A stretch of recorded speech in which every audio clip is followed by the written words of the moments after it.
todos jovens. A oftalmologia sempre nos rejuvenesce, mas acontece o seguinte, uns são menos jovens do que outros, que é o meu caso. Então, se o Renato me dá licença, é uma alegria enorme estar com o Renato aqui. Eu conheci o pai do Renato e a honra de conviver com ele, conheço a mãe dele. Então, poxa, o Renato é um rapaz espetacular, estudioso, bom colega, ético, cara, referência mundial. Então, para mim, é uma alegria enorme, para mim como médico e como homem também, como figura humana, que eu conheço realmente o Renato desde que ele era pequeno. Tenho acompanhado a carreira dele, é um orgulho, uma alegria enorme para mim. Então, passo a palavra aqui para o Dr. Renato Ambrosio, para nos falar em avanço em ceratocone, um caminho para a medicina personalizada. Renato, a palavra é sua. Obrigado, Almir. Com essa introdução, eu fico até quase emocionado aqui.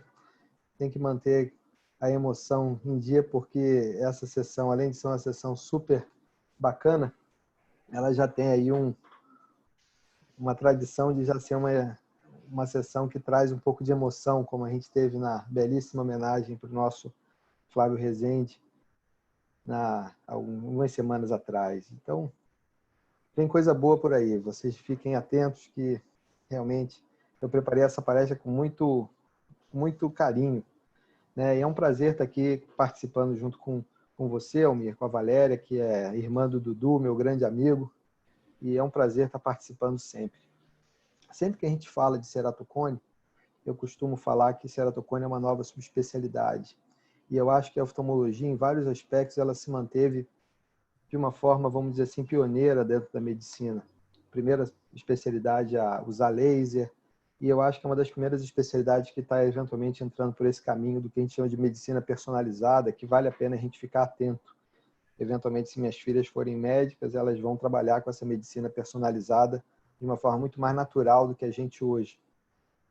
É sempre importante a gente falar que trabalha com várias empresas, mas eu gosto de dizer sempre que o meu maior interesse comercial está realmente em ajudar o paciente. O meu trabalho, é daí que a gente trabalha para isso.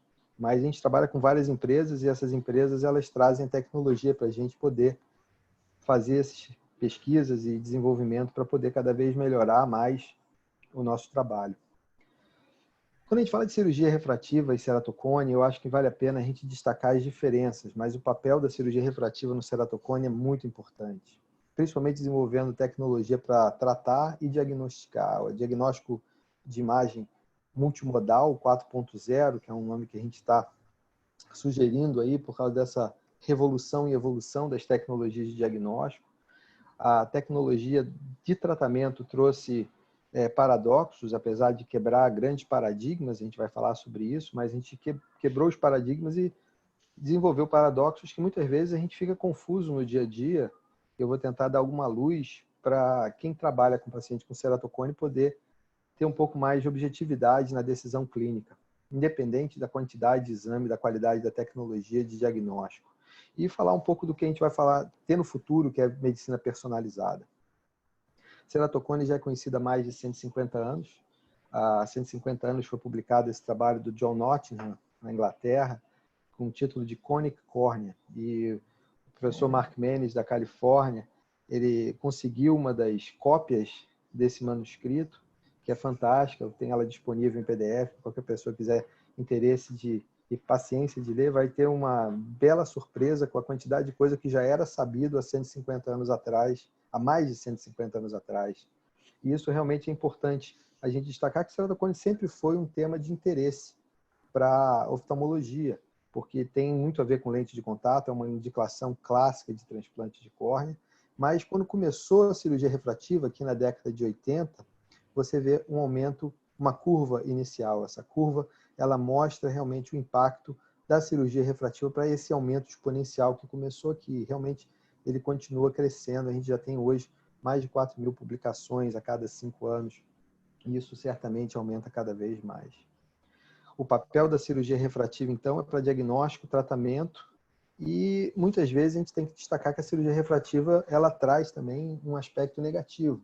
E eu coloco esse tipo de consideração porque muita gente fala que a cirurgia refrativa é causadora de ceratocone. Eu acho que a gente tem que entender o benefício e o malefício e justamente tirar os pontos de informação que a gente pode melhorar. E por que a cirurgia refrativa é realmente uma vilã na história, eventualmente? Por causa da ectasia. Da ectasia dita iatrogênica. E eu gosto de botar iatrogênica entre aspas, porque é um conceito muito complexo, principalmente nesse mundo atual, com a medicina muito ligada à questão de jurídica. Então é importante a gente destacar o que é iatrogênico ou não. Mas ectasia, depois de Lasik, foi descrito em 98 pela primeira vez pelo Seiler, em basicamente 2 trabalhos. O primeiro trabalho, em maio, no JRS, que é o Jornal da Sociedade Internacional de Cirurgia Refrativa, que hoje eu sou honrosamente o presidente, esses 3 casos de ectasia para casos de alta miopia tratados com Lasik. Então, uma cirurgia que teve um impacto muito grande na córnea, que enfraqueceu muito a córnea. Poucos meses depois, no JCRS, que é o Jornal da ASCRS, que é um jornal também muito importante para a nossa especialidade, o Seiler e o grupo dele identificaram um caso de o que a gente chama de forma frustra de ceratocone. E ele determinou forma frustra de ceratocone, como classicamente é, pelo aspecto da questão da curvatura irregular da córnea. E essa curvatura irregular da córnea determinaria a forma frustra de ceratocone. Esses 2 casos fazem alusão perfeita à fisiopatologia, que é ligada à resistência da córnea e ao impacto do ambiente. É o que a gente chama de hipótese de 2 mecanismos, de two-hit hypothesis. Essas 2 hipóteses, esses 2 impactos, eles são ligados à resistência da córnea, à biomecânica da córnea, e o impacto do ambiente. Aqui a cirurgia refrativa vem como um enfraquecedor da córnea, um agente enfraquecedor da córnea, mas no caso, o ato de coçar os olhos, ele é talvez o mais importante, principalmente quando a pessoa já fez a cirurgia de correção visual a laser na córnea. E qualquer córnea pode desenvolver ectasia. E se você quer evitar a ectasia, eu falo isso para todo cirurgião refrativo, começa para falar para o paciente que não pode coçar os olhos. E coçar os olhos agrava o ceratocone e pode eventualmente causar ectasia, que são 2 coisas um pouco diferentes. E entender essa diferença talvez seja o primeiro grande passo para a gente poder entender essa fisiopatologia, e o novo entendimento pode ajudar muito o paciente em questão da decisão clínica. Novamente, a nossa campanha Violet June não é só falar que não pode coçar os olhos, é dar informação para o paciente sobre a doença, e a falta de informação e a desinformação são eventualmente até piores que a própria doença, e a gente vê isso no nosso dia a dia do consultório. Mas coçar os olhos faz mal, e aqui tem um paciente que coça os olhos de uma forma tão prazerosa que ele bota no YouTube, e o vídeo dele chama The Eye Rub, e coçar os olhos causa um prazer para ele, e esse prazer, eventualmente, você pode literalmente notar no faces dele, na expressão facial dele. Olha só a felicidade dele. Ele não sabe o quanto mal ele está fazendo para ele, e a gente tem que explicar que isso não é bom. E poucas coisas têm 100% de consenso entre especialistas, e uma delas é consenso, o consenso feito em 2015, liderado pelo amigo José Álvaro Gomes, lá de São Paulo.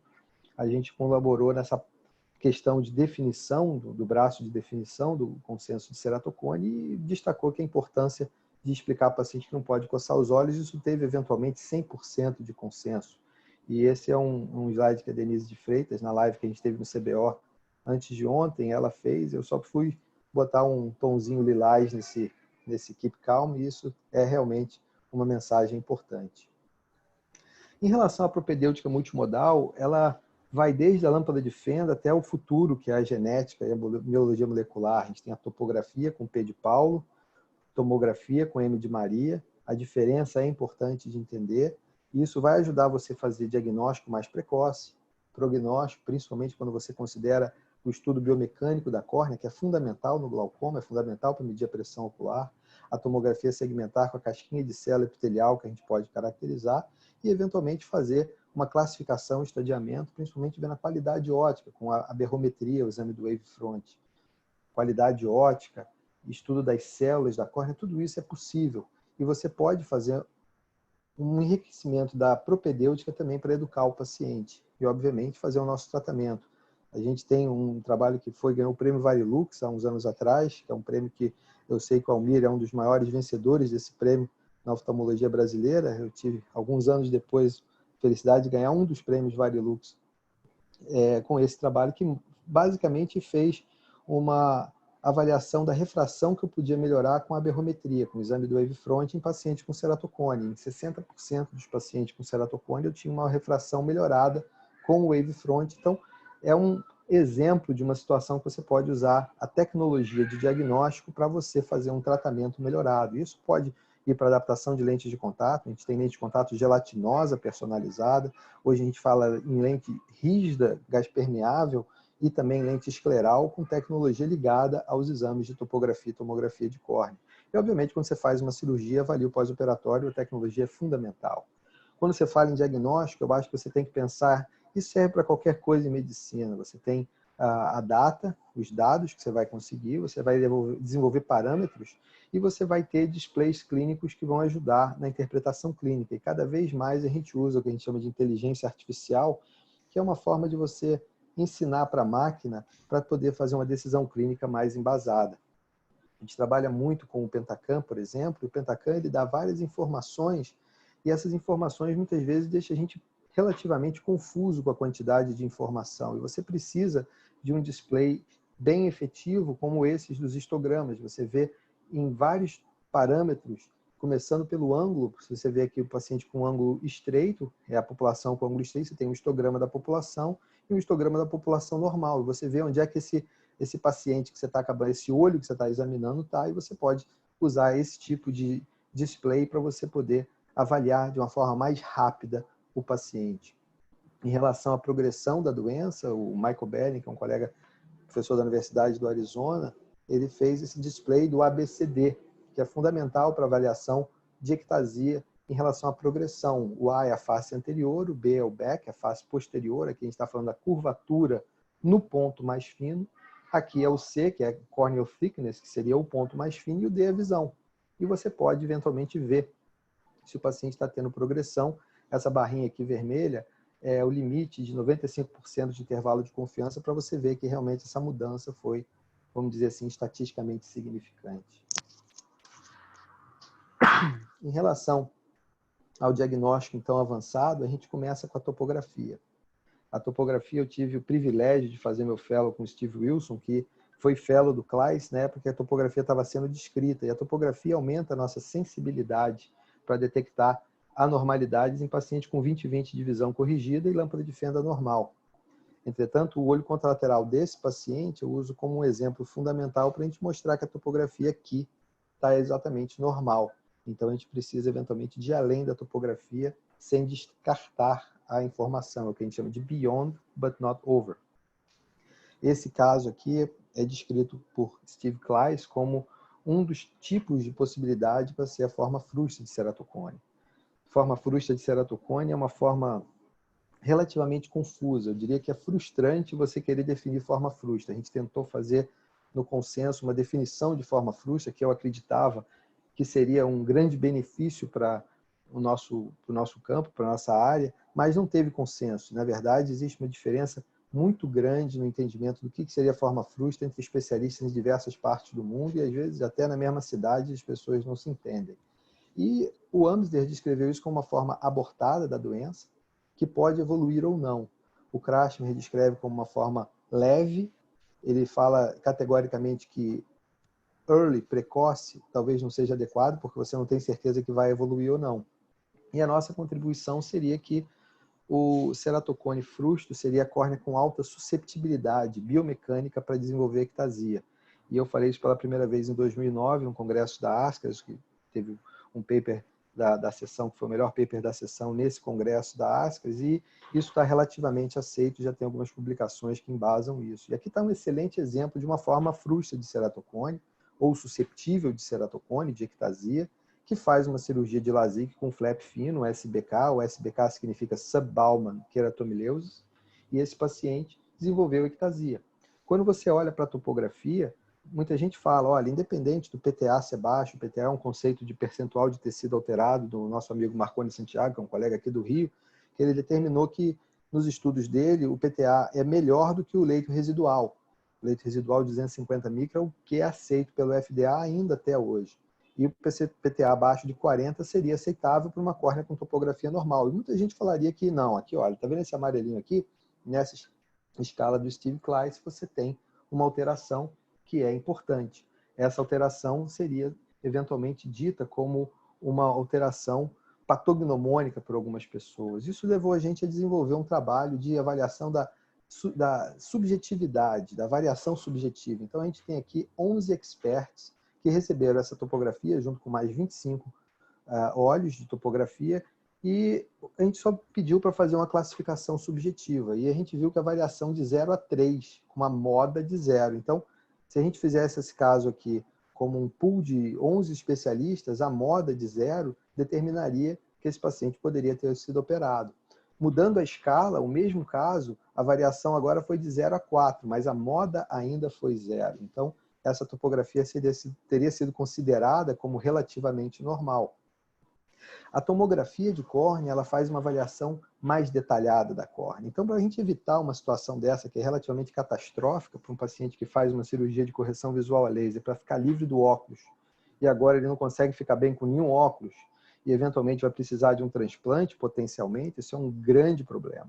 E a gente tem que ter a melhor estratégia para tratar o problema, que é principalmente evitar. E entender esses problemas são fundamentais, esses são casos misteriosos de ectasia que são ditos na literatura, e a tomografia ela vai tentar responder com mais informação para a gente poder identificar o fator de risco desse caso, que eventualmente a gente não consegue identificar.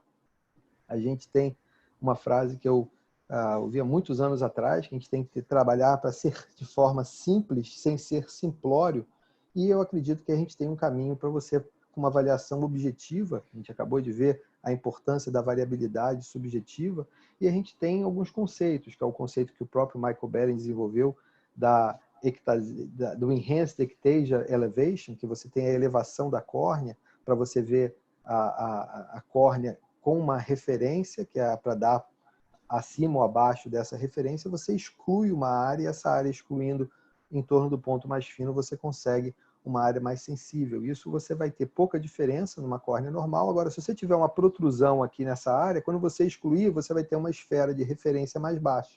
Então, a diferença da esfera de referência que vai pegar toda a córnea, que vai pegar a córnea excluindo essa área de 3,5 milímetros de diâmetro centralizada no ponto mais fino, se tiver uma diferença, você vai ter um sinal de alerta. E ele botou o verde, amarelo e vermelho, que é uma questão intuitiva do sinal de trânsito, para você identificar essa normalidade. Isso é bastante sensível, eu diria que tem mais de 88, 90% de sensibilidade.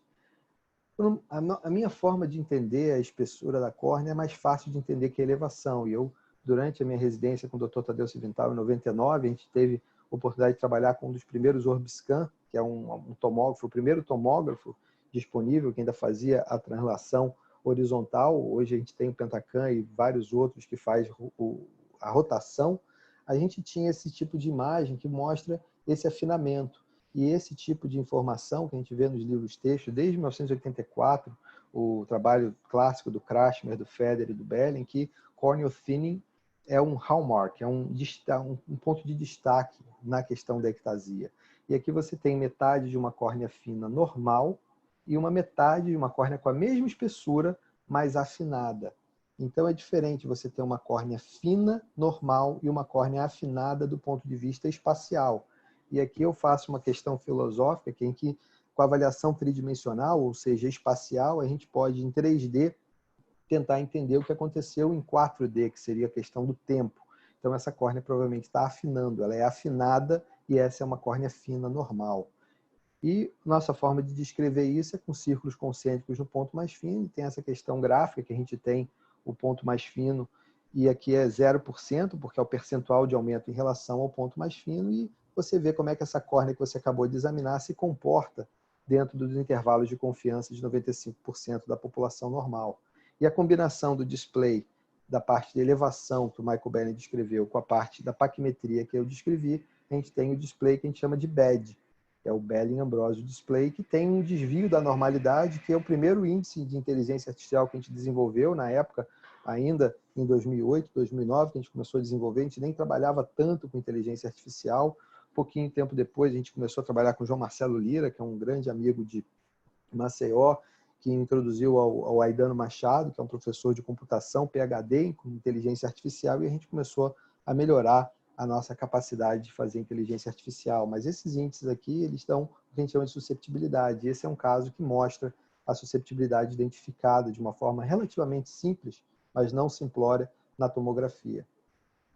A ectasia pode acontecer depois de cirurgias que têm um impacto menor na córnea. O SMILE é uma cirurgia que tem um impacto menor na córnea, mas na publicação original do nosso amigo El Nagar, que é um colega do Egito, que me mandou esses dados pré-operatórios do Pentacam desse paciente, a gente tem uma situação muito peculiar, que eu destaco, que é o que a gente chama de low-K keratoconus, um ceratocone com uma curvatura baixa. Os trabalhos do Rabinovitz, em 1989, junto com Peter McDonald, eles mostraram que uma das características do ceratocone é a curvatura alta. E aqui a curvatura máxima, o que a gente chama de K máxima, é 44,6 e 43,9. Isso não é uma curvatura alta. Aqui você vê 3 escalas diferentes, você vê o impacto da escala na aparência dos mapas, mas os 3 olhos direitos e 3 olhos esquerdos são exatamente os mesmos olhos, e a escala faz uma grande diferença na sua interpretação, eventualmente. Mas os índices mostram que esse paciente tem ceratocone, inclusive com o que a gente chama de TKC, que é o índice de inteligência artificial com base na curvatura anterior, da topografia, você tem aqui a normalidade. Então, esse caso tinha uma ectasia pré-operatória, um ceratocone leve pré-operatório, eventualmente chamado de frusto. A nomenclatura aqui não é tão relevante, mas essa córnea tinha alta susceptibilidade para desenvolver ectasia, e mesmo com o SMILE você teve uma progressão ectásica. Num estudo com mais de 300 mil olhos, operados entre 2007 e 2011, pelo grupo do Steve Schallhorn, que é uma cadeia de LASIK que tem na Inglaterra, ele viu algumas coisas muito interessantes sobre ectasia. A barrinha verde são os casos de ectasia. Aqui é a classificação do Brad Runderman, que é uma classificação da topografia, eventualmente ele adaptou isso para tomografia. Então, ele viu que 30% dos casos de ectasia tinham uma topografia dita normal. E, paradoxalmente, aqui é um caso estável, pós-LASIK estável, esse é o pré-operatório, e você tem 1% dos casos que estão sem ectasia, com follow-up maior de 4 anos, 1% desses casos têm topografias alteradas, aqui muito alteradas. Isso traz um certo mistério. Por que esse caso que não tinha nada para desenvolver, desenvolveu, e por que esse caso, que eventualmente tinha um aspecto bem característico, eventualmente fez um LASIK e não teve ectasia. E é por isso que a gente tem que ir além. Esse é um caso muito interessante de um cirurgião americano, um dos melhores cirurgiões de córnea, na minha opinião, do mundo, que fez esse LASIK. Uma paciente de 51 anos, 586 de espessura, 580 de espessura e uma córnea bem irregular. Isso não é uma topografia suspeita, na minha forma de ver, isso é uma topografia anormal. O TKC mostra a normalidade. Em 2008, é interessante que a gente não tinha o display de Belli-Ambrosio, mas ele, considerando a idade da paciente, o grau não muito alto, e poder fazer o LASIK com flap fino, usando laser de fento segundo, ele fez o LASIK, essa paciente está estável até hoje. Aqui você tem a estabilidade topométrica documentada e, eventualmente, um Pentacam pré-operatório que mostra um BED-D abaixo de 0,8, 0,9, que seria uma chance muito baixa desse paciente ter uma normalidade, uma progressão paquimétrica, elevação bem normal nos 2 olhos. Então, isso seria um aumento da especificidade. Uma amostra que a gente tem de 3.278 olhos, sem ectasia, contra 105 olhos de ectasia, a gente vê o índice do Rabinovitz, que é a assimetria superior e inferior, que é extremamente eficiente para detectar especificidade. Você vê que 2% dos casos dessa amostra estão anormais. Por quê? Porque o pessoal obedece o Rabinovitz. É um conhecimento da topografia que é inquestionavelmente bom, que tem desde 1989. A gente sabe que a assimetria é importante. Então, pouca gente opera casos de assimetria irregular. Aquele que eu mostrei para vocês está bem estável ainda. Mas, se você pensar na sensibilidade, a capacidade de detectar a doença, 22,9% só estão alterados. Isso mostra que a gente precisa ir além da topografia. E você vai além para onde? Para topografia, para tomografia. E o BED-D é um índice objetivo, e eu mostro de forma bem honesta aqui a sensibilidade de 59%, também não é tão grande. Quanto mais recente o caso que a gente recebe para analisar, e aqui eu sou literalmente entusiasta, me falam que eu sou maníaco por arquivos U12 do Pentacam, que você pode pegar esse arquivo e fazer essa análise detalhada para poder fazer esses estudos, para aprender com esses casos. a gente tem uma sensibilidade de 59%. E a gente tem que melhorar. Isso foi parte do trabalho da tese de doutorado do Bernardo Lopes, que ele defendeu uns anos atrás na Escola Paulista de Medicina, que a gente tem um aumento na capacidade da tomografia e você realmente consegue aumentar essa capacidade, aumentar a especificidade também, mas você ainda tem esses casos aqui. Muitos desses casos, você tem o olho contralateral aqui em cima. E quando você coloca o impacto da cirurgia, você praticamente consegue detectar praticamente todos os casos. Mas mostra que, além da tomografia, você precisa de ter algum tipo de informação que pode ser relevante para você identificar o que a gente chama de susceptibilidade. Então, a tomografia da córnea evoluiu para o que a gente chama de tomografia segmentar. Tomografia segmentar é a capacidade de você ver segmentos da córnea, incluindo o epitélio. Isso começou na década de 90, com Dan Reinstein, usando ultrassom de altíssima frequência. Esse trabalho clássico, publicado no JRS, mostra os mapas de espessura epitelial, considerando aqui o mapa de curvatura axial da córnea com disco de plástico. Essa escala aqui é uma escala que é muito difícil de você entender a princípio, porque o azul significa córnea fina, epitélio fino. Mas você vê esse afinamento apical do epitélio em relação a essa área de maior curvatura. A gente prefere fazer a correlação não com o mapa de curvatura, mas com o mapa de elevação. Mas isso mostra que você tem um afinamento do epitélio que tenta, eventualmente, compensar a irregularidade da córnea que vai fazendo a protrusão. Você tem a protrusão do estroma, o epitélio tenta afinar para compensar essa protrusão e, eventualmente, não consegue compensar tanto. E existe uma hiperplasia, um engrossamento do epitélio em volta do cone, e é um padrão bastante descrito que a gente vê no nosso dia a dia. Enquanto Dan Reinstein era a única pessoa no mundo que podia fazer isso durante muitos e muitos anos, a gente ia para o congresso e conversava com o Dan, poxa, quando é que eu vou poder fazer um mapa epitelial? O David Huang, que é um colega brilhante, ele foi o inventor do ACT. Ele, por acaso, faz córnea e no laboratório dele de córnea, ele conseguiu que a Yan Li desenvolvesse um algoritmo para poder fazer uma segmentação da córnea e você ter uma repetibilidade aceitável para medir o epitélio. Isso começou a ser sendo feito manual. A nossa amiga Carolina Rocha, que está lá nos Estados Unidos brilhando, esposa do George Waring Forth, ela foi uma das primeiras pessoas a fazer essas medidas manuais. E hoje a gente tem isso disponível um algoritmo no OCT e praticamente todas as empresas de OCT de segmento anterior trabalham já com esse tipo de segmentação. Mas o primeiro disponível foi o RTView, que é o que a gente usa desde 2013. Nesse trabalho, que faz parte do doutorado da Marcela Salomão, a gente tem o papel do epitélio para o cirurgião refrativo. Você vê aqui uma forma frustra, vamos dizer assim, o olho contralateral de um paciente com ceratocone, que tem um afinamentozinho aqui do epitélio. E esse afinamento do epitélio, ele não aparece nada aqui no mapa de elevação. Então, isso pode ser realmente um dado para aumentar a sensibilidade. Aqui você tem um cone leve, um cone mais avançado e bem avançado, e você vê esse afinamento do epitélio aumentando de acordo com a progressão e de acordo com o aumento da elevação da face anterior da córnea. O epitélio pode ajudar você a avaliar pós-operatório. Esse paciente é um paciente que eu operei, a gente vai falar sobre ele mais tarde, mas ele botou um anel aqui no Rio comigo e ficou muito bem, mas ele foi transferido para Londres. Eu consegui que o Dan Reinstein fizesse o follow-up dele depois de 2 anos da cirurgia. Você vê aqui a hiperplasia epitelial, que mostra aqui um efeito aditivo da córnea. Depois da cicatrização, efeito mais tardio depois do anel, que essa hiperplasia epitelial aumenta o efeito, a regularização da córnea. Esse paciente realmente ficou muito bem, a gente vai falar sobre ele. Um trabalho que a gente colabora com o pessoal da Índia, o Abhijit Cynthia Roy, junto com o grupo do Roger Chetty, de Bangalore, eles têm uma segmentação que consegue fazer uma topografia, uma avaliação da curvatura, eventualmente, da balma, virtualmente tirando o epitélio. E também pode fazer uma avaliação da rugosidade da camada de balma, e tudo isso pode aumentar a capacidade de identificar a ceratocone. Mas a gente precisa de além, e quando eu falo de além, é além da geometria da córnea. E eu acho que isso está um pouco no meu DNA, porque eu achei um vídeo do meu pai falando justamente sobre isso. Aqui, nesse artigo de revisão que a gente publicou sobre os paradigmas e paradoxos da cirurgia refrativa, a ectasia controlada pode ser uma coisa boa, no caso da ceratotomia radial. Você tem um corte, esse corte faz um afinamento e uma protrusão, mas de uma forma controlada. Isso pode ser um paciente que está feliz, muito feliz com a cirurgia que meu pai realizou ainda na década de 80. E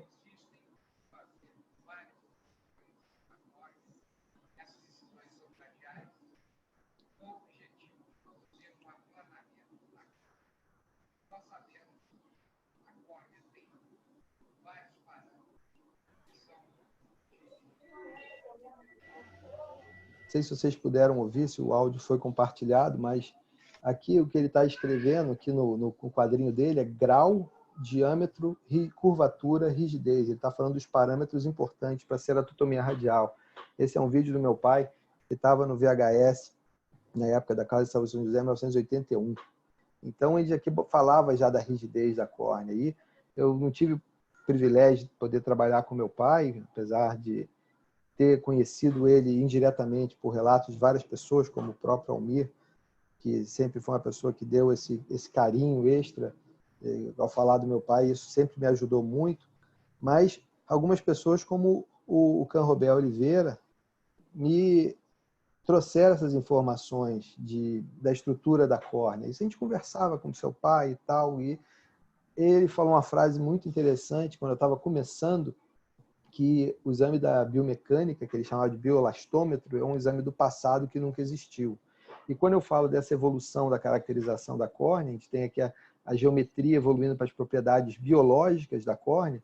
Eu tive aqui o privilégio de trabalhar com o Steve Wilson, que é um clínico cientista, além de ser um grande cirurgião, um refrativo, um cara que só faz cirurgia refrativa. Ele tem um laboratório de cicatrização que realmente tem muita contribuição, e tudo isso voltado para entender, melhorar o resultado da cirurgia refrativa. E além dessas propriedades da cicatrização, você tem a biomecânica, e aqui as duas pessoas que mais têm colaboração, na minha opinião, é a Cynthia Roberts e o BJ, que são dois grandes amigos que estão lá nos Estados Unidos, em Ohio. E o que é biomecânica? Biomecânica é a aplicação de uma ciência mecânica para a biologia. E eu tive hoje minha aula com o personal e ele fala em biomecânica, biomecânica do movimento, como é que você tem que posicionar o quadril, como é que você tem que posicionar o ombro. Tudo isso é interessante do ponto de vista estrutural, mas no caso da biomecânica da córnea, ela é muito importante porque a córnea tem que ser transparente, ela tem que ser resistente e transparente. E a primeira forma de avaliar a biomecânica da córnea em vivo foi o Ocular Response Analyzer, que foi introduzido na ESCRA de 2005, que é o inventor, nosso David Luce, que faleceu há uns anos atrás, e é um sistema de tonometria de sopro que basicamente monitora a córnea. Aqui o verde é o pulso de ar, você vê o pulso de ar aplanando a córnea, você tem o primeiro aplanamento, e aqui todos os tonômetros de sopro eles fazem essa caracterização. O que o ORA faz a mais é que ele continua a deformação do pulso de ar e depois a córnea volta. E no que a córnea volta, ela passa por um segundo momento de aplanação, e a diferença da pressão no primeiro momento de aplanação e a pressão no segundo momento de aplanação é o que a gente chama de esterese. Esterese significa atraso. Atraso na segunda pressão, e esse atraso na segunda pressão precisa ter uma questão aí de entendimento, porque pensar que esterese é um sinônimo para biomecânica da córnea é literalmente esterese, é um atraso. A esterese é uma propriedade viscoelástica que é importante, talvez fundamental para o glaucoma, mas ela não responde à questão da córnea. E nessa época a gente começou a trabalhar, na verdade a gente já estava trabalhando desde 2004 com o protótipo do Ocular Response Analyzer, que eu trabalhei muitos anos como consultor da Reichert, e a gente fez o nosso grupo de estudo aqui no Rio, e a nossa logo era justamente juntar o Pentacam e o ORA, que é o Ocular Response Analyzer, e essa era a nossa logo na época. Vários trabalhos muito interessantes, eu tive o prazer de ajudar o Bruno Fonte, que hoje é o nosso presidente da Associação Brasileira de Catarata e Cirurgia Refrativa, no doutorado dele, que foi orientado pelo Walter Nozé brilhantemente. Um dos trabalhos que o Bruno fez foi justamente mostrar que existe diferença estatística na esterese, tem aqui um parâmetro um pouquinho melhor, que é o CRF, mas a curva ROC, ela não é assim das melhores. Então você tem diferença, mas você não tem uma capacidade de usar esse parâmetro para diagnosticar de forma isolada. Mas o Bruno também mostrou que um paciente com 9,1 de esterese, aqui um valor de 9,1 de esterese, melhor dizendo, teria uma capacidade, pelo sinal da deformação, uma coisa interessante, que é uma córnea fina normal, esse aqui é um ceratocone leve. Então a gente poderia, com o sinal, fazer uma avaliação mais detalhada. Isso levou o Bruno a ganhar o prêmio Trautmann, que é um dos prêmios mais importantes da cirurgia refrativa, dado pela ESRS em 2011. Já se vão quase 10 anos. A continuação da tese do Bruno, que foi brilhante, com excelentes publicações, veio com o Alan Lewis. O Alan Lewis ele já começou falando da função discriminatória do sinal do Ocular Response Analyzer, que basicamente é você ver a deformação da córnea. E a gente tem a evolução disso, literalmente, para essa situação. Lembra o quanto quase que emocionado eu fiquei quando eu vi esse tipo de deformação acontecendo pela primeira vez. Então, você tem aqui a deformação de uma córnea de ceratocone, uma córnea normal, e você vê que aqui começa a deformar mais rápido, vai mais fundo, treme mais, isso precisa ser colocado em números. E esses números são a deformação, a velocidade de deformação, a amplitude de deformação, a relação da deformação no centro e na periferia, a curvatura durante a deformação, e isso pode ser colocado no número de inteligência artificial com o CBI. Então, o Corvis, que é um tonômetro de sopro que faz, ao contrário do HORA, que monitora um ponto da córnea, o reflexo de um ponto na córnea, você vê uma quantidade de detalhe muito maior com a imagem de Scheinflug. Em 2017, ou seja, alguns anos depois do Bruno, a gente teve a continuação desse trabalho, que é a identificação do ceratocone com base no CBI. Eu tive o privilégio de trabalhar aqui com o Ricardo Vinciguerra e o Paulo Vinciguerra nesse trabalho que é muito bacana. O Alan Luiz já teria falado para a gente, num trabalho muito bom, que a combinação da tomografia com a biomecânica era promissora. Você vê que a curva ROC praticamente dando um salto gigantesco, e isso só foi possível quando tanto o Pentacan e o Corvis vieram da mesma empresa. Então, essa situação, ela até fez a gente mudar a logo do grupo de estudos. Isso foi uma época de disrupção muito interessante, porque a gente vai aprendendo. Eu sempre fui muito honesto com todas as consultorias que eu fiz. Eu falei de forma bem clara. Eu fiz uma viagem praticamente para um congresso no Canadá e parei na costa leste dos Estados Unidos, em Buffalo, para poder visitar a fábrica da Reicher e falar muito honestamente o que estava sendo desenvolvido. E eles me falaram: então você tem que mudar a sua logo. Eu falei: então tá bom, eu tenho que mudar minha logo, porque eles não queriam atrelar o meu nome ligado a uma empresa que estaria promovendo um outro aparelho. A gente fez uma logo até, eu acho que mais feliz, porque aqui você tem o Rio de Janeiro, o nosso Cristo Redentor e a nossa montanha, pode ser o Dois Irmãos ou Pão de Açúcar, e a córnea deformando, isso já com os conceitos de Enhanced Ectasia nessas publicações. Todos esses PDFs, se vocês tiverem interesse, eu posso disponibilizar para vocês.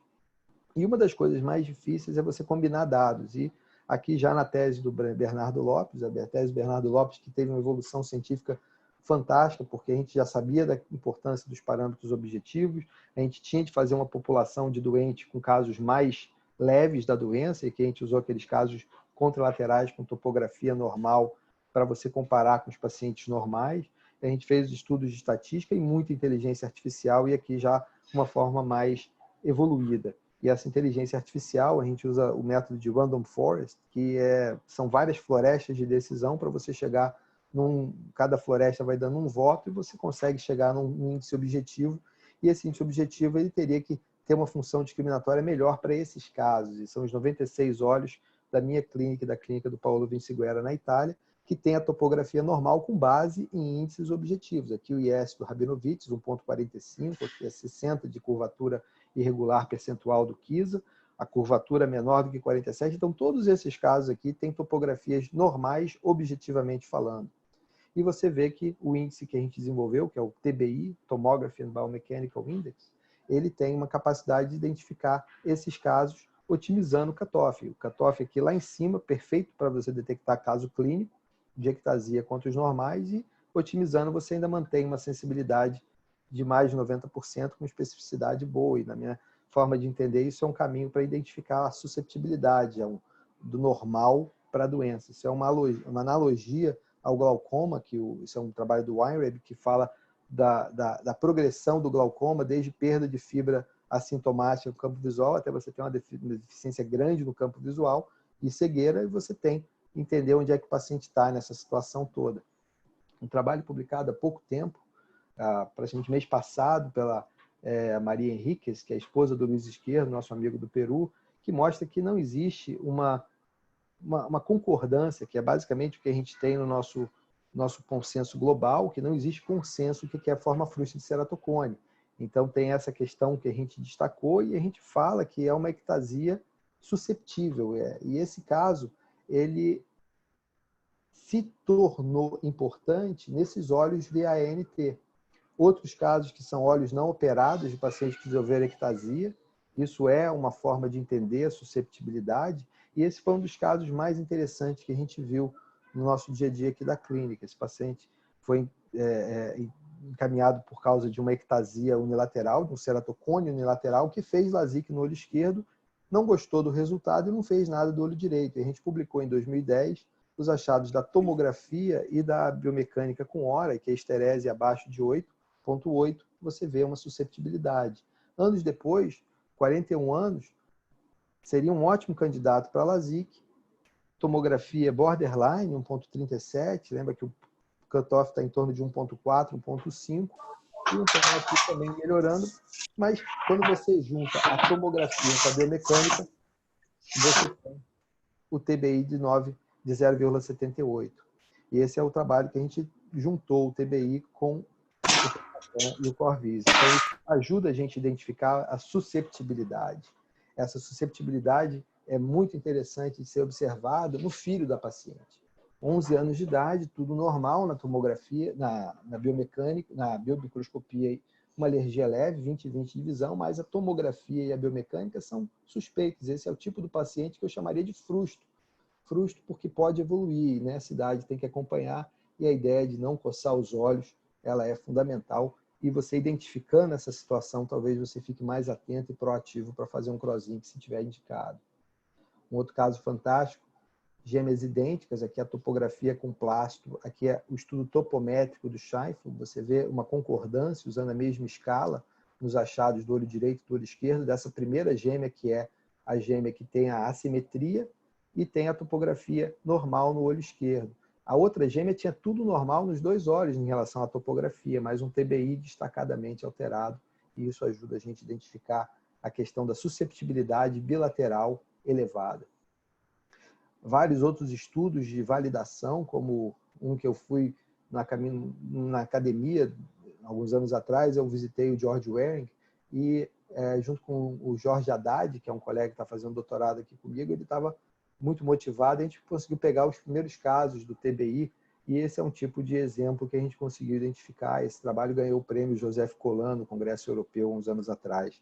Então, mostra que realmente o TBI pode ajudar muito, mas nem tudo são flores. Então, vários trabalhos começaram a surgir com uma hiperseleção de casos que o TBI não estaria funcionando bem.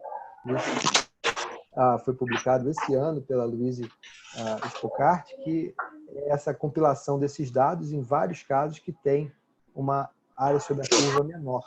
E isso dá para a gente a possibilidade de melhorar com uma amostra maior, mais robusta, com um estudo multicêntrico, aqui envolvendo 25 centros internacionais, e você vê aqui a capacidade do BED-D, que é o display clássico de identificar casos de ectasia clínica, que são esses casos aqui, e você tem o BED-D com uma intensidade baixa para identificar os casos. E com a inteligência artificial, usando a validação interna de uma forma bem adequada, você separando a amostra, a gente conseguiu várias funções com capacidade discriminatória para esses casos de topografia normal bem superior. E aqui você tem um resumo disso. Para casos de ectasia clínica, você tem uma sensibilidade um pouquinho melhor. Para ectasia subclínica, você tem uma sensibilidade bem melhor. Mas ainda assim tem 15%, eu diria, desses casos com topografia normal, que está falando de mais de 500 olhos, é uma amostra realmente fantástica. O melhor trabalho da literatura seria o TBI com 96 olhos. O segundo maior tem 50 olhos. Esse passou para 500 olhos, mais de 500 olhos. Então, isso realmente é uma amostra bastante robusta e a gente tem que entender esses casos aqui. Será que falta detalhe ainda no exame da córnea para identificar alguma normalidade? Eu acho que, às vezes, esses casos são unilaterais mesmo. Esse é o caso que eu mostrei para vocês da imagem do Dan Reinstein, do olho que operou o anel no lado direito, mas o olho esquerdo dele é tudo normal, 20/20 mais, visão sem correção. E aqui é o resultado do anel, e ele, quando voltou lá de Londres, eu já consegui esse resultado pelo próprio Dan, tudo normal no olho esquerdo. Esse tudo normal inclui tudo normal em todos os exames que a gente tem disponível. O estudo do Orbiscan, o software do Ganyan da minha Gatinel, que faz uma avaliação tomográfica bastante objetiva e bastante avançada. E quando esse paciente tem a tomografia aqui de 2014 integrada biomecânica, você vê um TBI de 0. Esse é o caso que aguardado. E aí você tem aqui o BED-D normal, o TBI normal agora ainda em 2018, ou seja, 4 anos depois. Então é importante a gente entender que casos de ceratocone unilaterais não existem, e eu gosto muito de Star Wars, a gente fez uma alusão à ectasia com esses conceitos que é a sabedoria do Jedi, que ectasia é bilateral, mas também é um conceito que foi obtido no consenso que ectasia secundária pode acontecer em qualquer olho e pode ser unilateral. E é por isso que eu falo que coçar o olho causa, eventualmente, uma ectasia e, eventualmente, vai agravar um paciente que tem ceratocone. E o paciente que tem um ceratocone unilateral é uma questão que, na literatura, a gente vê de forma equivocada. É um termo que eu consideraria errado e eu sugiro a gente abandonar ceratocone unilateral e falar de ectasia unilateral, que a gente sabe que existe. Tratamento de ceratocone. A gente não pode falar de ceratocone sem falar de tratamento. Todo tratamento começa com óculos, lente de contato, dá a melhor visão, mas se tiver mal adaptada, pode fazer a progressão. Isso foi parte do consenso, que não foi concordado que a lente de contato para a progressão do ceratocone. De fato, se o paciente tem uma boa visão com óculos por um motivo cosmético, o inglês cosmético é uma questão não só estética, mas é uma situação cosmética, ou seja, opcional, deve ser usado com cuidado. E a cirurgia, ela é utilizada quando você precisa, né? E o crosslinking veio a trazer um novo horizonte no tratamento do ceratocone, que até então o tratamento era para reabilitação visual, e hoje o tratamento é reabilitação visual e preservação da visão. E o crosslinking começou com o Theo Seiler, um grupo dele em Dresden, com o Georg Hohenstack e o Sproul. A gente tem muita informação interessante que o crosslinking funciona para estabilizar a doença e tem uma discreta regularização e redução da ceratometria. O próprio crosslinking teve uma evolução no conceito, porque a gente falava de crosslinking do colágeno da córnea, e eu falei que não. Que tem uma situação de um misnômero que é um mecanismo extrafibrilar, não é do colágeno, e você vê aqui a evolução até no título do livro. Essa aqui é a primeira edição do livro do Hafez e do Brad Runderman. Você vê a diferença, e aqui a segunda edição, que é um livro fantástico, que a gente teve o prazer de colaborar em todos eles. O paradigma, então, daquela cirurgia do ceratocone começou na minha residência. Essa é uma cirurgia de transplante que eu fiz na época que eu estava no R3 com o Dr. Tadeu Civintal. Então, você vê o transplante de córnea, era a última cirurgia. Hoje, o transplante de córnea é transplante lamelar. Essa é uma cortesia do Francis Price, que o Frederico Guerra estava lá fazendo fellow, ele me mandou esse vídeo. Fantástico, você vê a capacidade de fazer o DALC. A gente, trabalhando com laser de fento segundo, os cortes modulados da córnea para você aumentar a área de contato do botão doador e do receptor para você diminuir eventualmente o tempo de cicatrização, e o anel, que é realmente a melhor indicação do laser de fento segundo em todas as aplicações que a gente tem na oftalmologia. Mas nesse trabalho com o Fernando Faria Corrêa de revisão, a gente viu que existe uma necessidade de você orientar o que é melhor. E você precisa entender se o paciente está progredindo ou não, se a visão está boa ou ruim. E tem o nosso editorial do RBO, que foi publicado em janeiro do ano passado, e tudo isso traz uma certa informação que a cirurgia do ceratocone, ela evoluiu.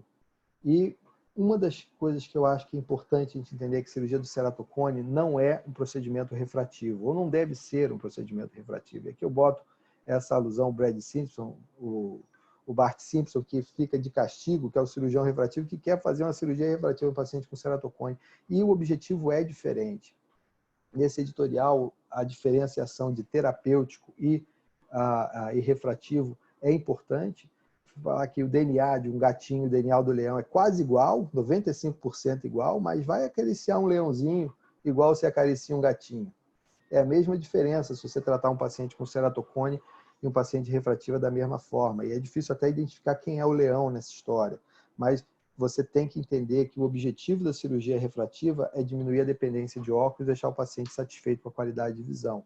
E no caso do ceratocone, o objetivo de cirurgia é você reabilitar a visão. Então, há pouco tempo atrás, eu vi uma paciente que tinha um ceratocone moderado para avançado, ela ficou com um astigmatismo de 3, uma miopia de 8 e a visão de 20/30 a mais. Isso é um sucesso absoluto numa cirurgia de ceratocone, mas é um desastre se você botar num paciente que veio fazer cirurgia de miopia eletiva, que ficava bem de óculos, lente de contato de latinose. Então, a diferença é fundamental.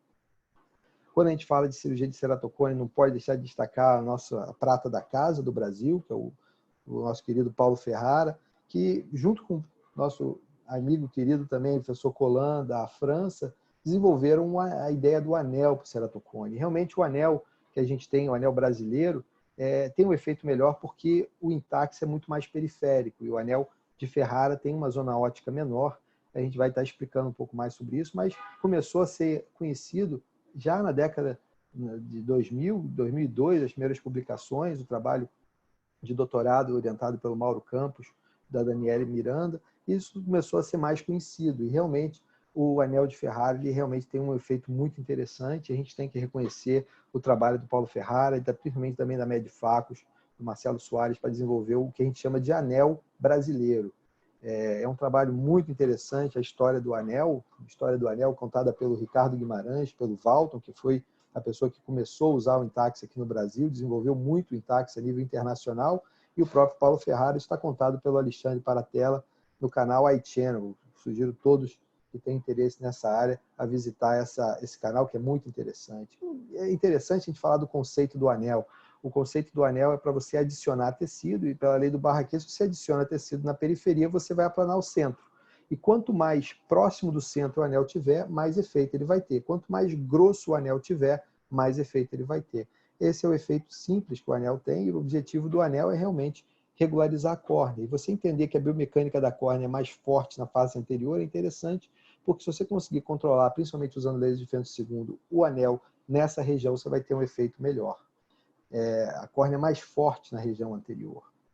Então esse é um exemplo fantástico de anel, que você tem um astigmatismo visual de 0,2, o laser de Fento II, resultado bastante estável. Mas é importante dizer que o anel tem chance de problema, mais ou menos 1 a 3% dos anéis têm extrusão, e essa extrusão às vezes é um melting que acontece no corpo do anel, e isso é pelo menos 20 vezes maior quando você faz com a técnica manual.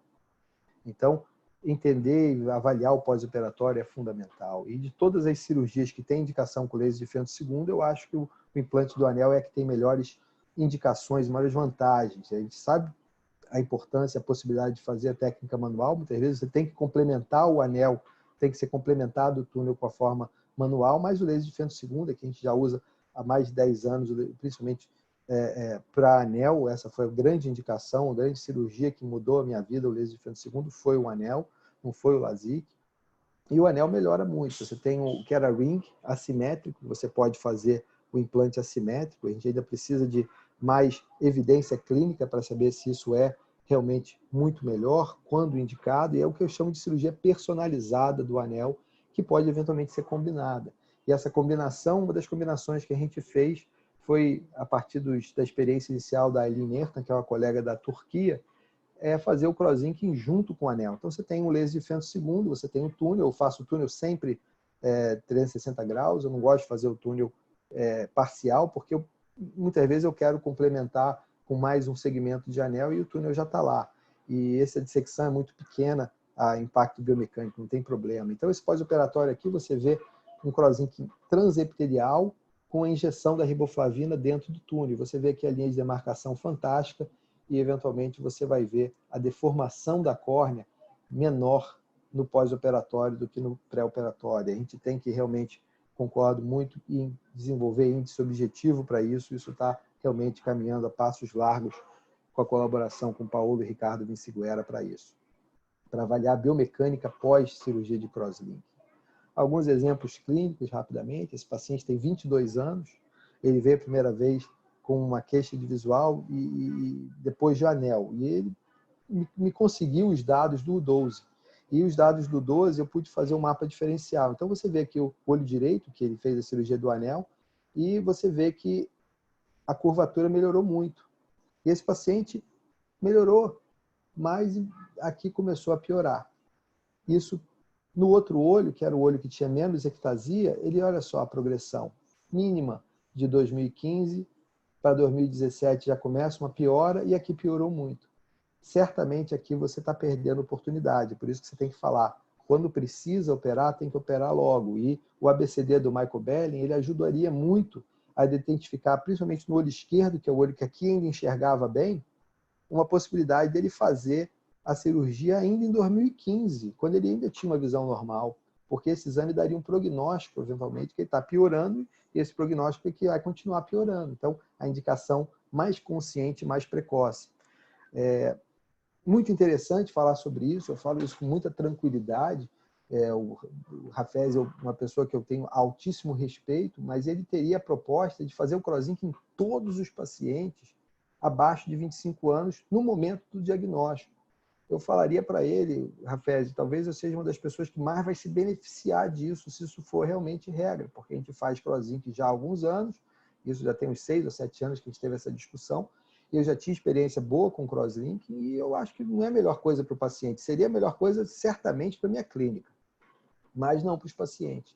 E a gente tem aqui uns pontos de discussão, de controvérsia, que ele, como editor do livro, ele resolveu não participar. E esse foi o tema do nosso capítulo, que é fazer o crosslinking quando você tem sinais definitivos da progressão. Não é só o diagnóstico de paciente jovem, porque tem pacientes jovens que fazem a cirurgia do olho que tem problema e, eventualmente, não progride o outro olho. Esse paciente de 17 anos é um dos exemplos, isso está publicado. Esse paciente veio com a visão ruim no olho esquerdo e tinha um colega que queria fazer crosslinking no olho direito e transplante no olho esquerdo. Isso quando ele se apresentou pela primeira vez em 2010. Esse paciente fez o anel no olho direito, com um resultado muito interessante, e a gente conversando, o anel foi no olho esquerdo, e conversando sobre não fazer nada no olho direito. Com 3 meses, ele mantinha a visão de 20/20 no olho direito, e melhorou a visão no olho esquerdo, conseguiu melhorar a visão, e se manteve estável até hoje. Esse paciente tem 9 anos documentados de follow-up, não veio esse ano, ele estaria vindo na época da pandemia, a gente não teve ainda o pós-operatório dele de 10 anos, mas segundo o que a gente falou pelo telefone, está estável. E você vê esses pós-operatórios bem documentados com a tomografia e o estudo topométrico na avaliação longitudinal. O Roger Chet, que é o colega de Bangalore, que trabalha com a segmentação também de imagem, ele também tem um trabalho muito interessante com o que a gente chama de biologia molecular e expressão genética no ceratocone. Ele vê, por exemplo, o epitélio de pacientes com ceratocone na área da doença, o epitélio do paciente com ceratocone fora da área da doença, ele vê expressão genética do epitélio diferente, ele vê também a inflamação da córnea, e talvez isso seja um dos pontos chaves para você identificar se é causa ou consequência, a questão molecular, a inflamação, porque se você der um anti-inflamatório, uma vez identificando esses fatores inflamatórios para o paciente, você está ajudando demais a não só o paciente ter menos vontade de coçar os olhos, mas eventualmente diminuir a questão de remodelação da matriz extracelular que pode estar envolvida na patogênese da ectasia. E isso tudo é o que a gente chama de evolução. E talvez a gente tenha a forçado de pegar uma gotícula de lágrima, microlitros da lágrima e, juntamente com a osmolaridade, fazer testes extremamente sofisticados para você ver esses fatores inflamatórios. A questão genética, isso já é muito estudado, tem vários artigos na literatura, mas eu destaco esse, que é de uma revista menos formal, a The Ophthalmologist, mas a Tara Moore, em alguns anos, já tem falado sobre isso e anunciou que realmente existe um teste genético, e esse teste genético ele já está disponível desde 2017 em estudo, e eventualmente o que eu acho que seria o caminho ideal é a gente conseguir fazer uma correspondência do perfil genético do paciente e a suscetibilidade biomecânica e tomográfica, eventualmente usando o mapa epitelial e o wavefront para integrar mais na multimodalidade. Isso é um projeto que seria quase um projeto dos sonhos para a gente poder desenvolver. E vai para medicina personalizada. E o que é medicina personalizada? Medicina personalizada é a capacidade da gente de... a gente fala de cirurgia refrativa personalizada. Quando eu voltei dos Estados Unidos, estava realmente na moda falar que o wavefront faz cirurgia personalizada, mas é muito mais do que você linkar um exame de um aparelho no laser. É você identificar o que o paciente tem num ponto de vista mais detalhado, eventualmente aqui molecular e genético, para você ajustar o tratamento, aumentar a capacidade de você prever qual o melhor tratamento para o paciente, qual vai ser mais seguro, mais eficiente para o paciente, para ter realmente o melhor resultado para o paciente, que é o nosso grande objetivo. E o diagnóstico é fundamental, e você tem que ir beyond. E eu falo beyond but not over. O beyond but not over é uma filosofia muito importante para você poder realmente sair da zona de conforto e sair da mesmice e literalmente evoluir. E o que faz relevância nessa evolução, o que compensa o custo, risco, benefício, o que compensa o esforço maior, realmente tem que ser muito bem estudado, e a medicina baseada em evidência está aí para trazer essas evidências para a gente e guiar o nosso norte em relação ao que a gente deve fazer para ajudar o paciente. Mas o diagnóstico é a base de tudo para você poder personalizar, e no caso, essa questão do custo-benefício para a sociedade, o custo-benefício é um dos paradigmas que a gente tem que vencer, e eventualmente questões paradoxais vêm para aí, porque muda a forma da gente pensar. Hoje a gente trata o ceratocone com base em imagem da córnea, topografia, tomografia, eventualmente, se você está muito sofisticado, biomecânico, OCT e wavefront, mas daqui a pouco a gente vai estar falando de fazer um chipzinho para fazer um perfil genético, eventualmente molecular, da lágrima do paciente. E certamente cada vez mais isso vai crescer, porque a tecnologia está aceleradíssima, e a inteligência artificial está realmente parte desse processo todo. Isso é realmente uma revolução em evolução. Então, quando eu falo do paradoxo do ceratocone, é uma nova subespecialidade em 2020.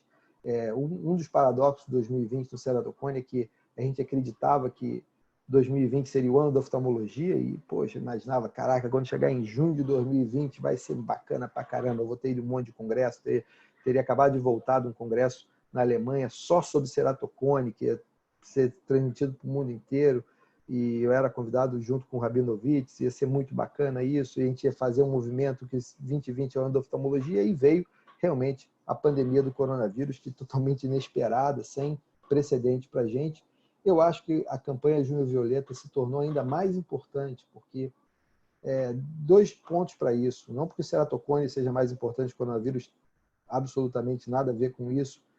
É que junho é um mês que a gente está vivendo, que a gente está começando a voltar ao novo normal. A gente está aprendendo o que é o novo normal. Estava conversando agora com a Almir e com a Valéria sobre a nossa readaptação, o que vem por aí. E é o mês de junho que a gente está começando a abrir as portas de novo, sair na rua novamente, com todos os cuidados, com todos os protocolos que são importantes. E a cor violeta é uma cor muito importante para a nossa eventual proteção e transmutação. Isso tem muito a ver, e foi por isso que a gente escolheu o violeta para essa campanha.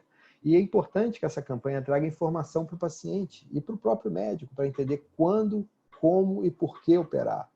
A cirurgia individualizada, personalizada, ela não pode andar sem o paciente entender. O paciente tem que entender o porquê, o valor do que a gente está fazendo e certamente concordar com essa possibilidade de fazer uma coisa melhor. E sempre educar o paciente é fundamental, porque a campanha basicamente começou na história de um rapaz, um amigo meu do jiu-jitsu me falou que tinha um garoto que estava ficando cego, que era aluno dele, que estava lutando no campeonato, que tinha bastante talento no jiu-jitsu, e o garoto falou, vou ficar cego, mas vou continuar fazendo meu jiu-jitsu. Imagina o problema de um garoto jovem, pai e mãe, começa a brigar, é um tormento familiar, isso é um problema muito grande. Se você não consegue eventualmente curar, você tem que participar de um processo terapêutico para confortar o paciente. E essa foi a grande mola propulsora para começar a campanha do Violet June, que a gente está no 3º ano, e aqui estão as minhas princesinhas, que são as minhas propagandistas do livro que a gente escreveu, que conta a história de uma forma, vamos dizer assim, romântica, da Violeta, que descobre que tem ceratocone e, eventualmente, vai ajudar a educar as pessoas sobre a doença. E a mensagem básica, que é fácil de entender, é que não pode coçar os olhos. Mas não é a única mensagem.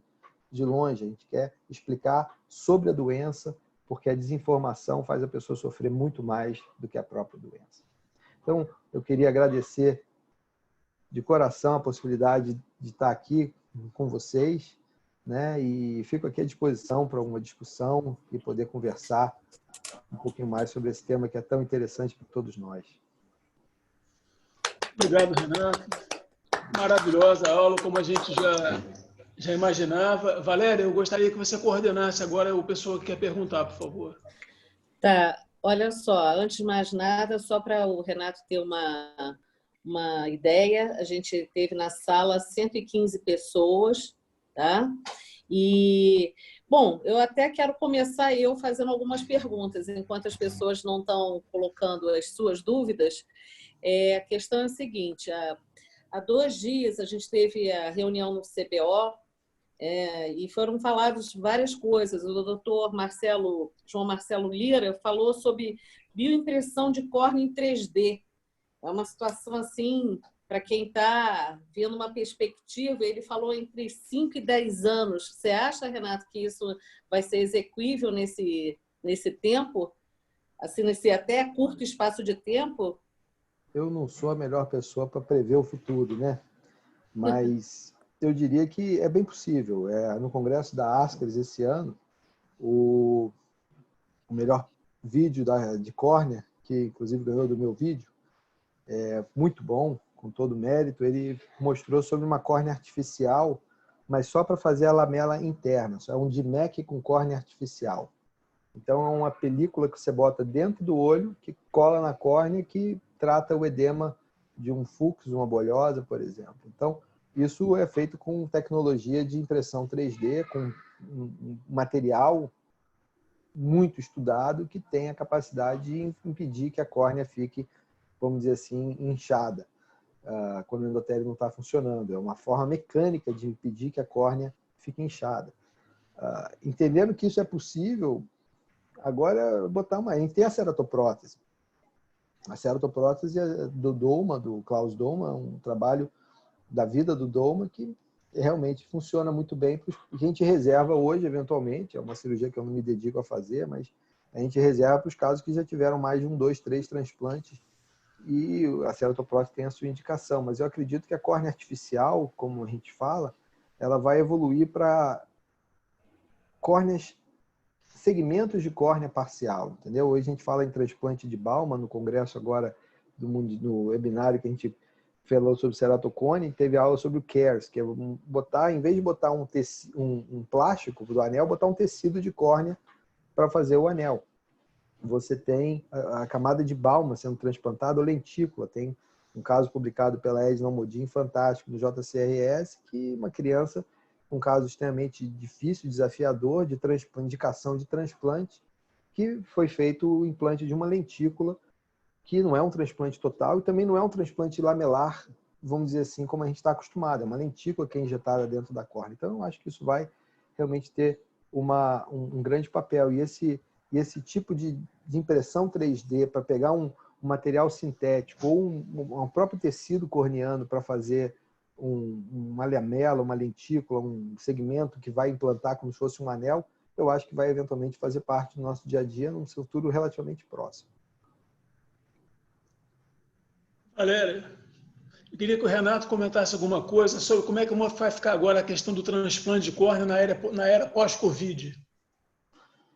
Isso é uma ótima pergunta, Almir. Você tocou num ponto que ninguém sabe, porque quando veio a informação daquela vaca louca, que era um prion, que é uma partícula menor que um vírus, muita gente viu que era uma das questões de você transmitir pelo tecido corneano. O coronavírus pode ser encontrado na lágrima, eventualmente pode estar identificado no tecido corneano, mas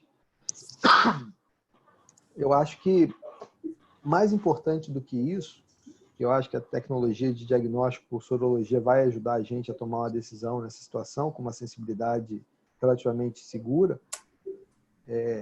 Você tem a questão da própria legislação sobre esses transplantes, que a própria, por exemplo, a córnea artificial, se a gente estiver usando algum tipo de material tecidual humano para ver isso, a gente não tem nenhum tipo de legislação pronta para isso. E eu estava até conversando com a Denise de Freitas, que é a presidente da Sociedade Brasileira de Córnea, da importância, da relevância da gente ter representatividade para justamente botar esse tipo de discussão com forma técnica, né? Não pode botar o melhor transplantador de coração ou de rim para falar de transplante de córnea, porque o cara não sabe das nossas dificuldades, das nossas necessidades e realidades. Até é uma coisa que precisa ser muito bem discutida. Mas eu acredito que a gente vai se adaptar com mudanças de protocolos, talvez a sorologia do coronavírus vai entrar, isso está em discussão, mas não está ainda totalmente definido. Ainda é uma pergunta muito boa, que eu gostaria de ter uma resposta para te dar objetiva. Sim. Renato, olha só, o doutor Luciano Gonçalves pediu para você explicar melhor a riboflavina no leito do anel. Grande Luciano, prazer ver você aqui. Obrigado pela sua participação. A riboflavina, o crozinho transepitelial tem menos efeito que o crozinho quando você tira o epitélio. E um dos desafios é a riboflavina penetrar dentro da córnea. Que a riboflavina é uma molécula grande, você tem o epitélio é uma camada bem, vamos dizer assim, coesa. E você faz até as técnicas de tipo iontoforese para tentar abrir essas junções entre as células epiteliais para a molécula entrar. Quando você tem um túnel, você tem um caminho para injetar e a riboflavina vai concentrar rapidamente no estroma. Tem um trabalho do Seiler que fez usando laser de fento segundo, um laser até diferente do laser de fento segundo, que é um laser que usa a faixa do UV, que é diferente dos lasers de fento segundo que a gente tem de infravermelho. Ele faz caminhos na córnea que são canais na córnea. E ele fez no estudo laboratorial a demonstração que esse talvez seja até o melhor método de você fazer crosslink. Então, juntando todos esses dados de quebra-cabeça e a experiência clínica da Elinert, a gente começou a fazer a junção nesse protocolo de crosslinking transepitelial junto com o implante do anel. Poderia ser melhorado se a empresa do laser de fento segundo fizesse os canaizinhos que o Seiler descreveu, mas isso parece ser um pouco mais complexo do ponto de vista de liberação tecnológica e, eventualmente, ainda não é disponível. Mas é uma coisa que a gente, eventualmente, indica junto com o anel quando o paciente tem uma biomecânica da córnea muito fraca. É muito difícil saber qual é o melhor caso. Primeiro anel, primeiro crosslinking. Quando o paciente tem uma córnea muito fraca e a progressão muito acentuada, com irregularidade, eu falo, é melhor regularizar e fazer o crosslinking junto. Então, eu junto as duas cirurgias. A pergunta do Lucas Caraza. Tendo em vista não poder fazê-lo, qual índice você leva mais em conta? Topografia ou autorrefrator? O autorrefrator no paciente ceratocone tem que ser usado com muito cuidado, porque o que o autorrefrator faz? Ele joga... O autorrefrator é tipo um mini wavefront. Você joga dentro do olho e ele volta numa região muito pequena. E o ceratocone é uma córnea multifocal. Então, você precisa considerar realmente o grau esférico, você precisa considerar a regularidade da córnea, e um dos dados que a gente leva em consideração, principalmente no caso de ceratocone, é o próprio comprimento axial. O comprimento axial é importante para você saber se o paciente tem uma miopia axial ou uma miopia corneana. E, eventualmente, até uma miopia de índice pode acontecer. Eu já vi uma paciente com ceratocone leve, que a miopia dela estava piorando por causa da catarata, mas o pessoal achando que ela estava precisando fazer um crosslink, porque ela estava com a miopia dela piorando. E, na verdade, era uma catarata, uma esclerose nuclear danadinha, que não era daquelas mais fáceis de você identificar. E quando você faz a dilatação da pupila, o Scheinfeld, e toda a avaliação propedêutica, você começa a ver as aberrações intraoculares e fica até fácil de você identificar. Mas o comprimento axial foi fundamental nesse caso para você ver que não era uma miopia axial nem corneana, porque a curvatura estava boa. O doutor Lucas falou também, complementou a pergunta dele, era para progressão e indicar crosslink. Eu acho que o crosslink, a questão paradoxal é a seguinte: se o paciente não precisa operar, ele não deve. Mas se ele precisa operar, ele tem que operar o quanto antes. E se tem progressão e a visão ainda está boa, esse é o caso mais difícil. Porque se a progressão está acontecendo, você está identificando e ele ainda tem boa visão, realmente essa progressão você tem que ter certeza. O trabalho do Kohler, do grupo do Seiler, ele mostrou de forma bem clara que os pacientes têm a visão melhor que 20/30, a chance dele perder visão com crosslink é muito grande. Então, isso tem que ser indicado com muito cuidado. O Renato, pergunta minha de novo. A doutora Denise de Freitas falou sobre crosslink em criança. Para ela falou há 2 dias, detector ceratocone, faz o crosslink porque a evolução é muito rápida, 2, 3 meses. O que você acha a respeito disso? Eu acho que, mesmo em criança, você tem que avaliar cada caso. Eu não gosto de generalizar, abaixo de certa idade é melhor fazer. Talvez, numa situação menos personalizada, você possa fazer uma regra desse tipo, entendeu? Se você está num ambulatório que atende dúzias, centenas de pessoas, você vai ter uma necessidade de indicar de uma forma mais precoce, talvez porque o paciente é muito... Mas eu acho que cada caso tem que ser individualmente avaliado para você tomar a decisão se o CrossLink vai atrapalhar ou se o CrossLink vai ajudar o paciente. E quanto a fazer o CrossLink em criança, é tranquilíssimo. Você pode fazer sem cirurgia, sem anestesia geral, na grande maioria dos pacientes. Eu lembro de um português que estava visitando a gente, tem vários portugueses que vêm aqui visitar a gente, e teve um dia que tinha um paciente para fazer cirurgia de anel, que era um paciente bem jovem, pequenininho, de 9 anos de idade, eu acho, e logo depois veio um adulto. Mas o adulto deu 300 vezes mais trabalho na cirurgia do que o paciente jovem. Ele falou, esses miúdos trabalham muito melhor do que os adultos, os miúdos. A quantidade foi muito engraçada a forma como ele falou isso. Os miúdos realmente são mais fáceis do que os adultos, né? E realmente a gente fica encantado até com a serenidade, com a coragem dessas crianças que realmente conseguem fazer a cirurgia melhor do que muitos dos nossos adultos. Que a gente faz a cirurgia com anestesia tópica, com mínima sedação e o paciente precisa ter consideração. Mas eu sempre tenho um anestesista, a gente trabalha com a Ana Farinha, ela sempre está, nesses casos, eu sempre peço para ela estar junto comigo para eventualmente fazer alguma coisa para poder fazer a cirurgia acontecer se o paciente não estiver ajudando. Bom, outra pergunta, Márcio Rodrigues. Doutor Renato, você já fez crosslink setorial, por exemplo, em paciente jovem que já foi submetido a anel, porém apresenta uma evolução da eleição, porém fora da área de aplanamento do anel? Tá mais... O crosslinking personalizado, né, o custom crosslinking, é um trabalho que começou com essa arte de você, de alguma forma, proteger a córnea na hora de fazer a radiação. Eu não tenho experiência com esse tipo de abordagem.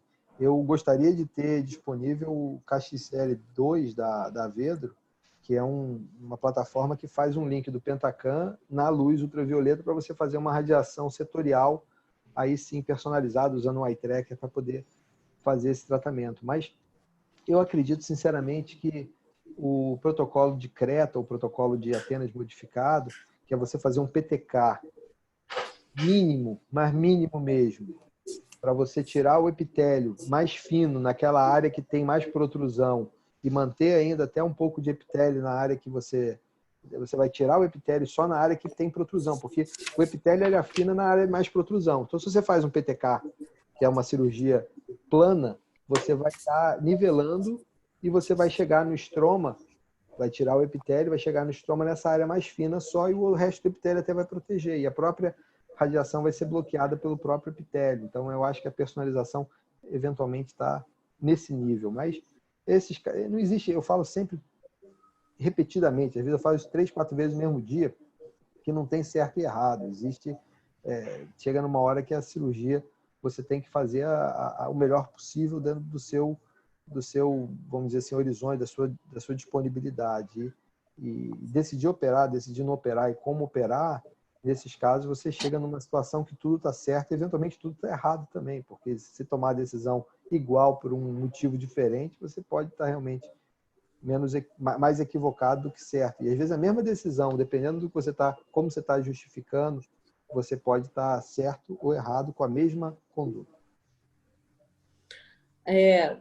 Uma pergunta em espanhol. Bom, que índices topográficos são os que afetam primeiro a ter em conta o screening de keratoconus em los niños? Quais são os índices primeiros? A Denise citou a Júlia Polido, que está fazendo a tese de doutorado dela com a orientação da Denise, e eu estou ajudando um pouquinho, principalmente o Bernardo Lopes, lá de Liverpool, está ajudando muito. Um dos trabalhos que ela fez foi a correlação do Plácido com o Scheifele, para você poder ver a correlação dos índices de curvatura, principalmente o astigmatismo, K máximo e o eixo do astigmatismo. E realmente a correlação é bastante grande e ela vai diminuindo quando o grau é muito aumentado. Mas se você está falando dos primeiros índices a detectar irregularidade na face anterior, eu destacaria principalmente no Pentacam o IHD e o SV. E classicamente é o índice do Rabinovitch que você vai estar olhando. E todos esses índices, eles são importantes você olhar na literatura, porque isso é muito aparelho dependente. Dependendo do tipo de aparelho que você tem no seu consultório, no seu disponível para você, você tem que estar familiarizado com as escalas que o aparelho te dá mais comuns e os padrões que você vai ter desses índices para você poder ver os cutoffs de acordo com a literatura de sensibilidade e especificidade. É por isso que a gente publicou muito, há uns anos atrás, sobre esses índices. Então, tem umas tabelas, uma delas eu mostrei, que é aquela carta que a gente escreveu para o JCRS, justamente para botar os cutoffs de cada um dos parâmetros para facilitar a identificação de uma córnea normal. E você sabe, por exemplo, que a sensibilidade ela é de 90% e a especificidade de 92%, e um outro índice tomográfico você já está aumentando, e eventualmente você está vendo o aumento que você tem de acurácia e o benefício disso para você ter uma informação mais complexa. Tem uma informação aqui da doutora Priscila Rimmer, que todos os doadores de morte encefálica são testados para a COVID desde o início da pandemia. A captação só é realizada após teste com resultado negativo. O Renato, você falou outro dia a dica de coçar o olho contra a carúncula, que seria uma forma de tentar driblar isso. E você até citou uma lesão que você viu por álcool em gel fazendo uma ceratite. Agora, isso é verdade. Nesse mundo que a gente está vivendo, que é álcool gel direto. Então, fala um pouquinho sobre isso, sobre essas questões, porque agora é evitar tocar o olho sempre, mas... Lavar a mão sempre. Lavar a mão sempre. Se você está com a mão limpa, você pode eventualmente secar o olho, alguma coisa assim. O problema de coçar o olho no celular é fazer uma massagem que quebra a estrutura da córnea, que eventualmente diminui a rigidez da córnea a longo prazo com esse estímulo consequente repetido. Mas você pode, o paciente tem alergia, apertar a carúncula. E tem um vídeo muito interessante do Arthur Cummings, que é um colega da Irlanda, que de uma forma bem rápida, em menos de 2 minutos, ou menos de 1 minuto talvez, ele explica como é que o paciente pode coçar os olhos nessa situação, e obviamente com a mão limpa. E o paciente às vezes acha que ele limpou a mão com álcool gel. Eu vi pelo menos um caso, uma lesão corneana, uma abrasão corneana pelo próprio gel, pelo álcool gel, porque ela botou a mão no olho com gel. Isso ardeu pra caramba. E eu tenho explicado muito para o paciente. Eu acho que importa, você bota o álcool, faz a lavagem da mão, você tenta passar o álcool gel em todas as facetas dos dedos e da mão, e você faz secar antes de você fazer qualquer coisa. Se você botar o álcool gel no olho, realmente pode desepiterizar a córnea. Isso pode acontecer sim. Isso pode ser um grande problema. Talvez um problema que muita gente teve que aguentar em casa com aquela ardência. E isso é um problema mesmo. Renata, eu não estou vendo a Valéria aqui. Eu acho que houve algum problema com a comunicação dela. Não estou vendo mais nenhuma pergunta. Então, vou encerrar a sessão te agradecendo muito. Você tocou em pontos aí importantíssimos e que também me trouxeram recordações. Você até mostrou uma foto do Colan. Eu conheci o Colan na década de 90, e ele sempre foi muito interessado em cirurgia refrativa. Infelizmente, também nos deixou precocemente. Você falou em DNA. Você é a maior prova que a fruta não cai longe do pé. O teu pai foi um dos pioneiros da cirurgia refrativa no Brasil, né? E acho que até na América do Sul. Talvez, enfim.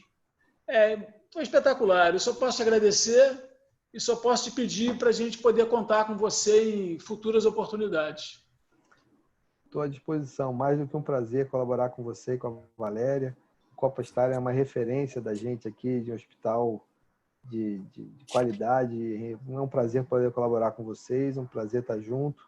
E espero que a gente possa encontrar em breve nesse novo normal que vai vir por aí. Tomara. Renato, Obrigado, Renato. Renato, obrigada. Eu tive um problema com a minha internet aqui em determinado momento, mas voltei agora para te dar um abraço. Como sempre, maravilhosa a sua palestra. Só agregando aqui ao grupo, a todos nós, tanto conhecimento, tanto domínio do assunto. Sabe tudo, tá bom? Obrigado. Um abraço grande. Tenho que mandar um abraço para minha esposa e para as amigas dela do grupo do WhatsApp, que elas promoveram muito a palestra. não posso deixar Eu faço parte desse grupo. Eu estava fazendo a catequese de todo mundo. Junto com a Renata. Mulheres de oftalmologia carioca, talvez de oftalmologia brasileira, muito bem representada nesse grupo. E só tenho a agradecer todo o apoio de vocês aí para divulgar e espero que essa apresentação fique disponível aí, que a gente possa eventualmente divulgar e aumentar o número de pessoas que possa vir a pegar essas informações. E a gente fica sempre à disposição aqui para poder ajudar no que puder. Obrigado, joia. Brilhante. Brilhante. Obrigado. Um prazer. Obrigado. Valeu. Foi show. Obrigado. Foi show. Boa noite. Boa noite. A Almir vai encerrar. Vamos lá, Almir. Para encerrar a sessão, agradecer mais uma vez a Renata, a você, Valéria, aos nossos amigos e colegas que nos prestigiaram. E eu acho que agora, mais para o meio do mês, a gente vai já começar a divulgar qual vai ser a sessão de julho, né? Tá bom? Isso. Vai ser difícil manter o nível, mas a gente vai tentar. A gente vai tentar. Tá bom, Obrigado. Tá joia. Valeu. Vamos agora encerrando, então. Tá bom? Um abraço. Obrigado.